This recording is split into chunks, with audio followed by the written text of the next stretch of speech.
Hello dear students, welcome back again to Chinmoy's YouTube channel. I know you all have started studying for your ICSE exams, and before your ICSE exam commences, let us do a few revision sample question papers. So if you have not yet subscribed to my channel, please do subscribe to my channel to get some important suggestions on your question paper biology of 2023. So today let us start with a few objective papers. Now in ICSE paper, you are getting the first part like this, that select the correct answers to the given questions from the given options.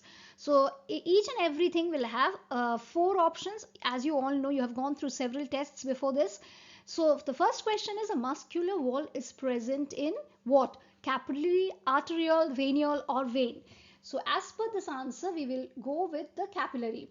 So the capillary is the thing which is having a muscular wall. So if you remember what I taught in your circulatory system, I have taken each and every part, and with that vein, veneal, arterial and capillary structure, I have taught you this, that a muscular wall, that is, it is made up of a single layer of squamous epithelium. So that cells are making this capillary which is having a muscular wall. So let us move on to the next one. Now here let us see the second question. So on which day of menstrual cycle does ovulation occur? So just try to recall. So we have already learned that a menstrual cycle is having 28 days. So is it clear? It is having 28 days. On which day? So generally we say that on the 14th day of menstrual cycle. So 14th day the ovulation is happening. So on the 14th day of the cycle the ovulation happens. So the answer will be the 14th day. So these are few questions which I have taken from different lessons, different chapters, so that it will be a quick revision for you all. Now, Ganong's potometer, the third question, Ganong's potometer is used to study what? Is it being used to study photosynthesis? Is it used to study exosmosis, Gestation, or rate of uptake of water? So if you remember, we have studied in plant, we can say that plant physiology, we have studied a lesson where we have studied about the rate of uptake of water.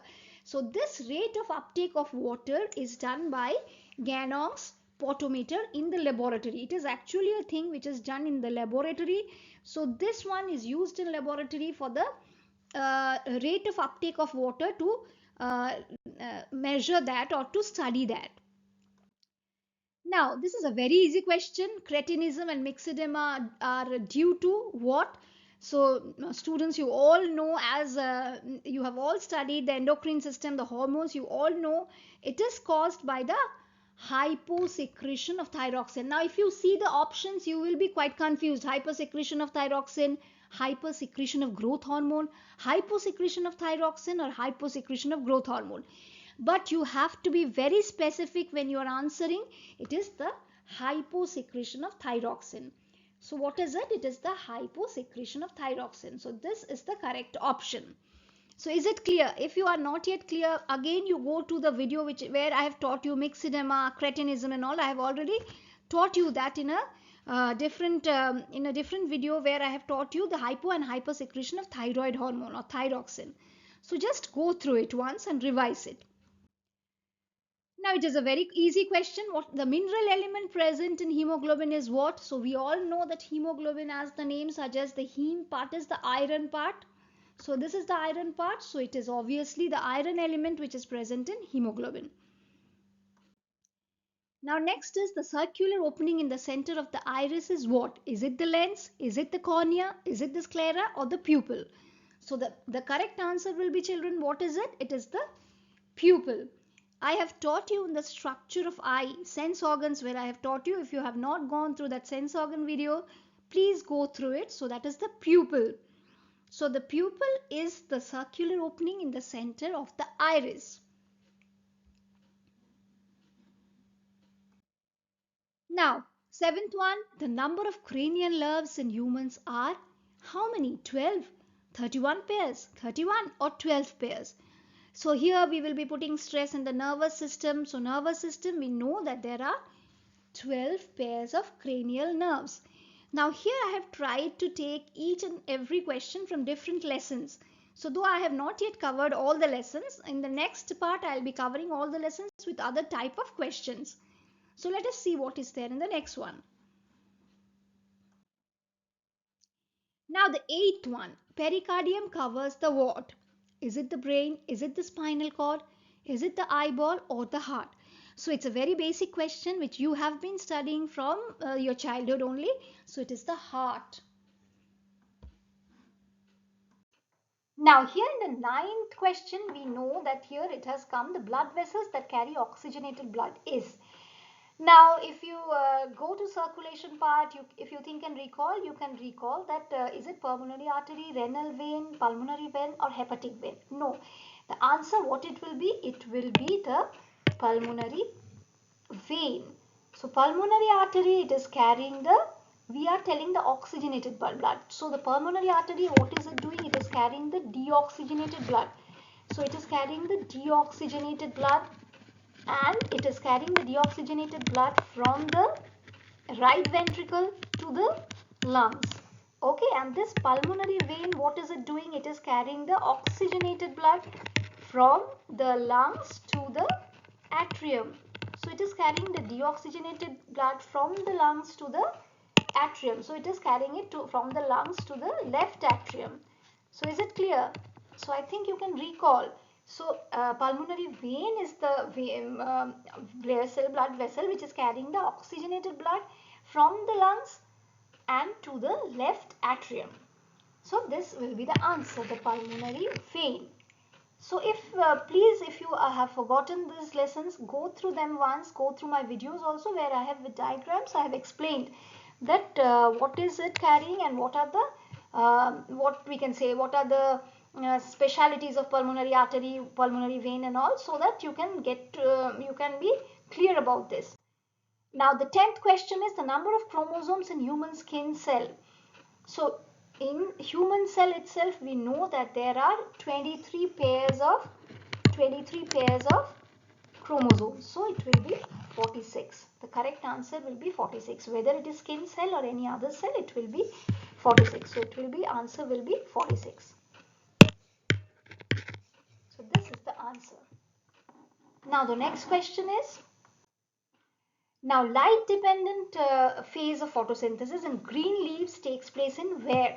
Stroma of the chloroplast, nucleus of palisade cells, cytoplasm of palisade cells, or the grana of the chloroplast. So the answer will be the grana of the chloroplast. No, so where are these light dependent phase of photosynthesis taking place? They are taking place in the thylakoids.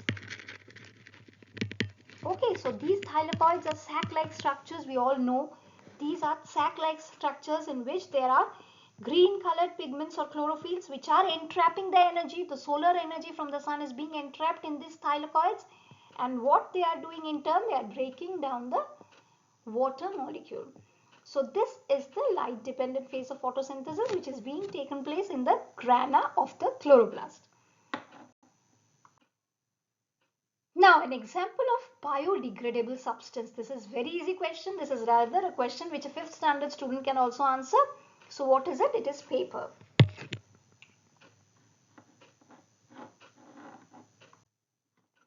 Now the part that is cut in vasectomy, what is the part? Is it the urethra, it is the oviduct or the fallopian tube?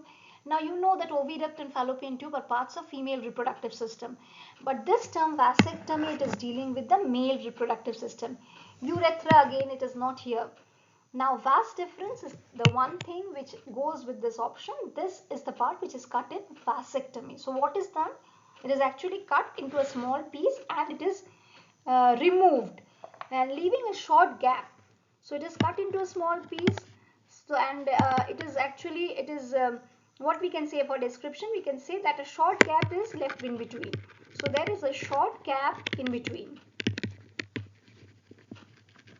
Is it clear? So this is the vasectomy. Now the part of the human eye where the rods and cones are located, the part of the human eye, we know that rods and cones are always present only in the retina. No other part involves here. Just refer to the structure of eye, sense organ. Now gestation period of human fetus, how many days it is? 40 days to 80 days, 40 months to 80 weeks. So here all are confusing. It is actually 40 weeks It is actually 40 weeks or it is 280 days. So when you are reading these options, please don't get confused with this days, months, weeks. No, just make a clear idea that 40 weeks, that is, or 280 days. We can say it is 280 days or 40 weeks. So 40 weeks from what? From the first day of menstrual period. From the first day of last menstrual cycle. So it is from the first day of last menstrual cycle. So when it stopped, when the woman conceives, so the menstrual cycle stops. When it stops from the first day of that menstrual cycle, it is counting of 28 days. 280 days.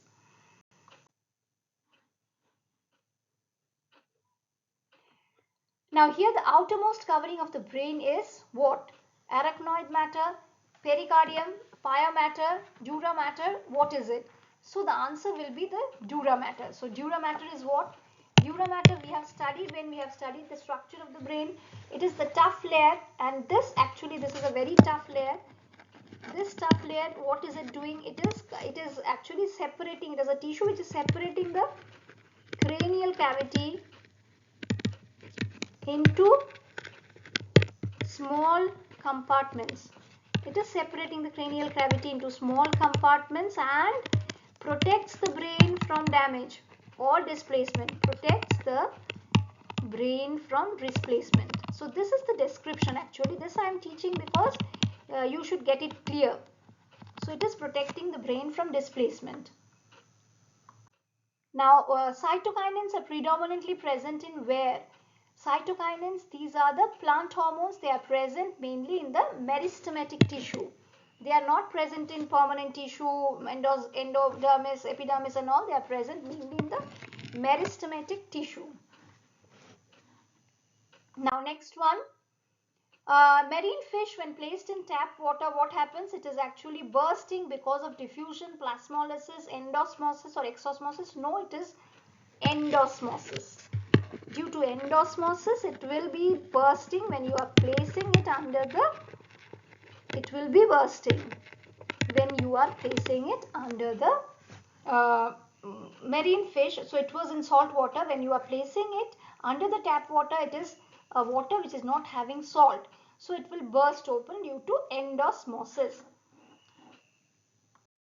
Now this 19th question, urine is carried from the kidney to the urinary bladder by what? The ureters, the urethra, the umbilical cord or the ureter. So what is it helping it to carry the urine from the kidney to the urinary bladder? So the answer will be the ureter. So here the ureter is helping the urine being carried to the urinary bladder from the kidney. So let us move on to the last, not the least, but 20th question. The mineral needed for the formation of blood clot, what is it? The mineral which is needed for the formation of blood clot will be potassium, sodium, calcium or iron. So for blood clotting, we all know that calcium plays a very important part in the blood clotting mechanism. So if you have forgotten that, please go through that part in circulation, that where the blood clotting mechanism has been discussed. Go through it, so you will be understanding that, and the answer is calcium. So is it clear for all these 20 questions? These are all from different lessons, and try to go through it. You will have a clear idea of what type of question will be coming. I'll be discussing more and more questions of this type, like of other objectives also, as well as subjective questions also. So stay updated and subscribe to my channel for the upcoming ICSE suggestions also, and what type of question pattern you will be having. Thank you.